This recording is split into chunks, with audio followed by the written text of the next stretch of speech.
Good evening, everybody. Hope everybody's doing well. Welcome to the month of October.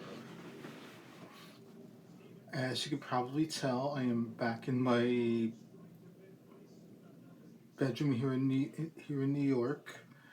It's been a few days removed from the writers and artist residency at the Chateau Orquevaux in France. It's with that idea in mind that I'm going to do something a little bit different than usual. The poem that I'll be reading is something I did not write, but it was written by a fellow member of the writers' circle. Her name is Shelby Leigh. I can't speak for the poetess herself,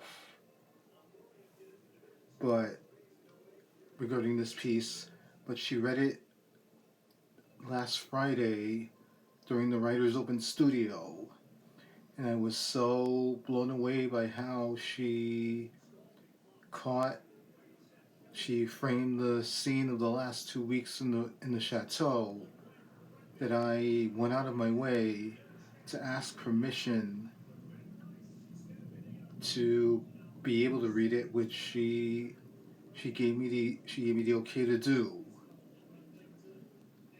Shelby, I apologize in advance if I botch any part of this piece.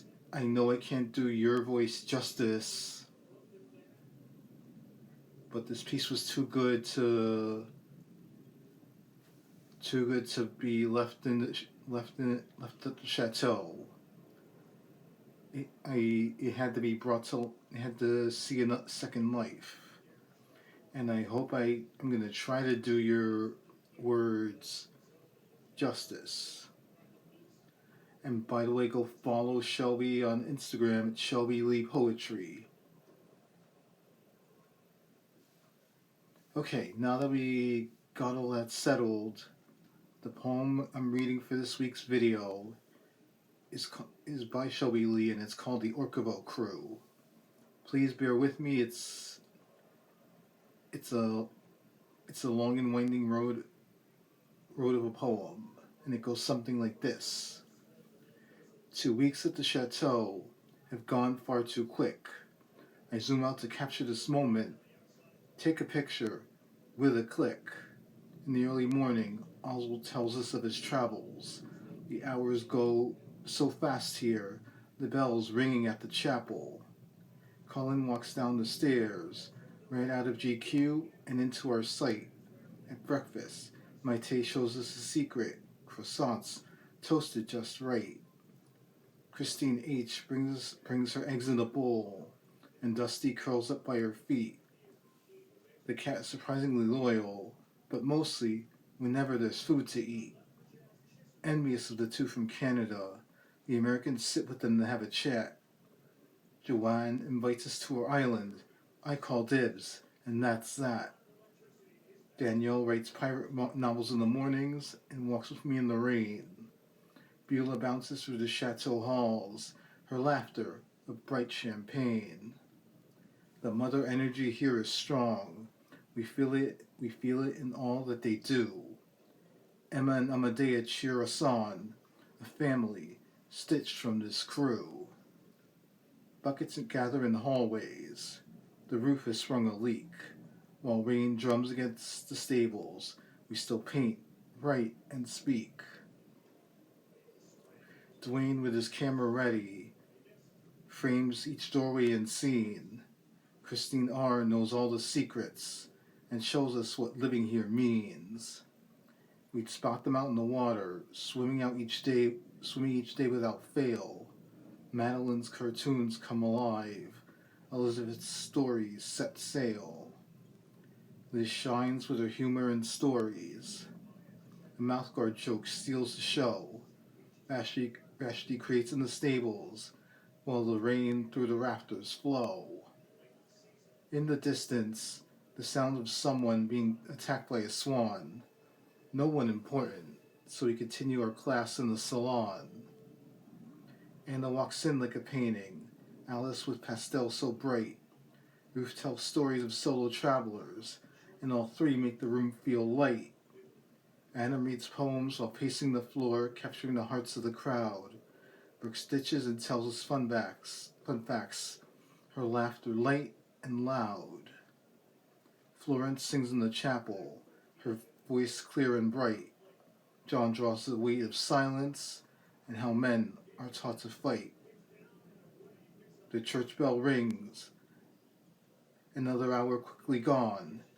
In that time, Caitlin writes an essay about tampons. Estella's smile lights the room, her voice so calm and kind. It's Sterling beside her, lifting voices. They're the best duo you'll find. Marie steps out of the kitchen to thunderous applause. Always a stampede when the dinner bell calls. Janan is framed by the window, taking a bite of food. When Dusty saunters in, you can hear a sneeze or two. We lit candles thrice in the kitchen. Estella, Alice, and Cullen to cheer. Cake crumbs and laughter around us. 3 birthdays we'll treasure this year.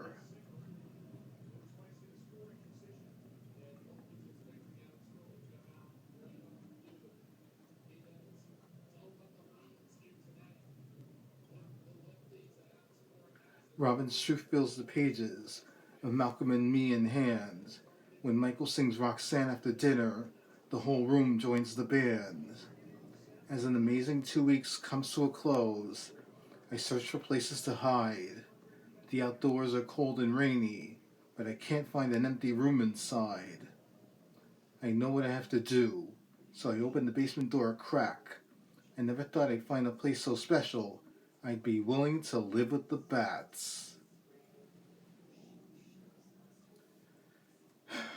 Oof.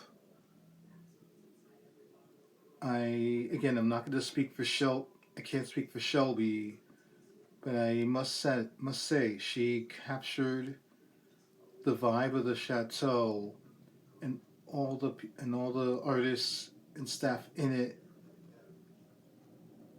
so vividly that I I wanted a copy of this poem, and and then I mentioned in the group chat that I wanted to get her permission so I can be able to read this piece out loud, because something like this deserves to be heard as far and wide as it can, because it summarizes the 2 weeks that we were all there perfectly. She did the moment justice. Well, everyone, that's it for this week's video. Hope all of you have a wonderful rest of your week, and I'll be back next week. Good night, everybody.